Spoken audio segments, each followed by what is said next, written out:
വയറ് കുറയാനുള്ള നല്ലൊരു എക്സസൈസ് ആണ്. പിന്നെ വയറിലെ മറ്റു അസുഖങ്ങളൊക്കെ സുഖപ്പെടുന്നതിനുള്ള ഒരു എക്സസൈസ് ആണ്. ആദ്യം പുൾ ആൻഡ് പുഷ്. നന്നായി ശ്വാസം എടുക്കുക, വിടുക. 1 2 3 4 5 6 7 8 9 10.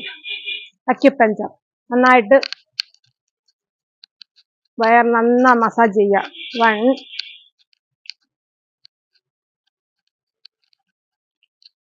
2